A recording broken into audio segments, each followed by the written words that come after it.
host, Patrick Van Horn. Welcome to Claim to Fame. Nice audience we have here. When you see this set, doesn't it make you want to order a burger and fries? It makes you feel like you're at a drive-in. I should come out here on roller skates. Welcome to Claim to Fame. This is the program where you find out the claim to fame of people that you know, maybe neighbors, maybe they're people you don't know, people that seem obscure, but they indeed do have a claim to fame, and it's up to these four people to find out what that is. They are our panelists. Let's meet them now. Psychic Sylvia Browne, psychic extraordinaire. Next to her, noted Bay Area writer Charlie Haas. Charlie, welcome. Fashion producer Bon Vivant, beautiful woman Ann Jones. News Center 4 commentator and special-tator Wayne Shannon. Here's the object of claim to fame. Each of our contestants will try to spell out the word fame. Now, our panel will attempt to stop them by correctly guessing their claim to fame. They rarely do that. The panel will be given a maximum of 3 clues and the opportunity to question each guest. Every time the panel guesses wrong, the contestant wins a letter. Each letter is worth $50. If a contestant wins all 4 letters, that is F-A-M-E, they receive a bonus prize of 50 lottery tickets for spelling out the word fame. That's the way the show works. It's now time to begin round 1 of Claim to Fame, and we always go to our audience, our wonderful, wonderful audience, to find out who our first contestant for Claim to Fame will be. So let's go with Chris. Chris, come on down here. A round of applause for Chris, please. Hello, Chris. Welcome to the show. Sit right up there, please. Watch your step. All right, we'll ask our psychic to tone down the powers just for a moment and see if you can come up with a free guess on what you think Chris's claim to fame might be. Any guesses? Trading stamps. Yeah. Yeah, it has the largest collection of trading stamps. Philatelist? Trading. Is that what I always thought that was something that had to be treated with Pepto-Bismol or something. We'll find out if that's the case in just a second. We show our panelists a series of clues. We'll show them the first clue now as to what Chris's claim to fame might be. Here's clue number 1. What I Do started in 1959. What I Do started in 1959. For the folks at home and for the studio audience, here's clue number 2. I'm always in search of the perfect grabber. Now, the panel does not see clue number 2. So far, they've only seen clue number 1, and it is up to Sylvia Browne to begin the questioning. Do you have anything to do with children? No. No. Charlie Haas? Your claim to fame is related to your profession? Yes.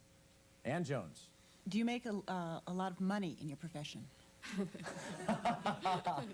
No. No. Wayne Shannon? 1959. You started the first Edsel Hating Club? Do you do what you do for free?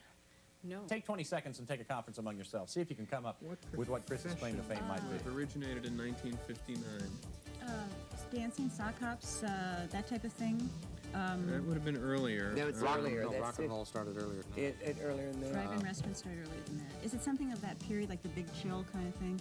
Maybe it has to do. They started doing Generic drugs? Chris, I think this is going to be for $50 and for a letter if they get it Space wrong. program. Sylvia, come up with what you think should claim to fame. We think this has something to do with a wearing apparel fad.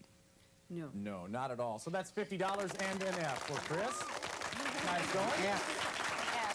You've already seen clue number 2. We'll show the panel now. Clue number 2 for Chris's claim to fame. I'm always in search of the perfect grabber. I'm always in search of the perfect grabber. And for the folks at home in the studio audience, here's clue number 3. Last year, I met over 3,000 people. Sylvia, let's go with you again. Does this have any mechanical working parts to it? Yes. I'm going to have to give a qualified yes to that. It's not in direct I relation would to what suspect she that is. of you, Patrick. Yes. You might not want to consider that too heavily when you go into All a right. conference. Charlie? I'll consider it lightly. Okay. The grabber that we're talking about, is this a grabber not in the sense of the way they might talk about an advertising, some slogan that catches you, but is this a physical, literal grabber that grabs things? No. Take another 20 seconds and talk among yourselves. So this it is like a it gimmick. is figurative. It is It's a a gimmick. gimmick or slogan Started in or something like 1959. that. So it is faddish. Wait, hold It's on. She something invented the metaphor. Yes. Sort of like Grabber in 1959. Rainbow. Yes. Rainbow. It's a grabber. Yeah. Charlie, you're going to have to do Advertising? It is Yeah, up let's to go you, with Charlie. This is for advertising. $100 for another Jingle letter. or What do you think advertising her or claim to fame limerick? is? Okay, we believe that you create a form of advertising. No. No, not at all. That's $100 for Chris. 2 letters, an F and an A. Clue number 3 for the panelists. You've already seen this. Here's clue number 3 for Chris. Last year I met over 3,000 people. Last year, I met over 3,000 people. And for the folks at home and in our studio audience, this is Chris's claim to fame. The Question Man in the Chronicle. And we'll start with you. Questions only. Does this have anything to do with shaking hands with people? No. Wayne Shannon. We believe you don't do anything. No, that's not. And they do it with, she does it with yes, lots of and people. does it with lots of people. Does this have something to do with entertainment? Yes. Yes, I'd say there's no question about that. Take another 20 seconds and have another conference. Talk among yourselves. What about a survey? We'll be going for an M this time and another $50. Maybe she's What the about one, a she's the one in the survey? Chronicle that does the she's the question Yeah, man. she's the question man. Let's try that. Let's try the question man. Do you need the whole 20 seconds? No. No. And it's up to you. Tell us. You're the question man. She is indeed. Very good. Very good. Some of their best responses come at the spur of the moment like that. We have some tape to show you just what Chris Conti's job is, the question man by Conti. Here's a look at a little bit of what Chris does. She's the face behind the most curious column in the San Francisco Chronicle. Chris Conti is always looking for just the right answers because this woman is the question man. She's the writer, producer, and photographer who takes to the streets and sites of the Bay Area with only one thing in mind: a good question. Jane and John Q. Public have been getting their chances at fleeting fame since 1959 when the column began. Alan Brown was the original writer of the column, which is why it's titled The Question Man instead of The Question Woman or Person. Most of her columns are filled with answers from ordinary people on the street. But Chris has interviewed her share of famous personalities. President Reagan was so impressed with an interview he did with Chris that he sent her a special reply. The Question Man is printed 7 days a week, which means that more than 2,000 people a year get momentary stardom in the Chronicle. It's plain to see that Chris has the knack with people.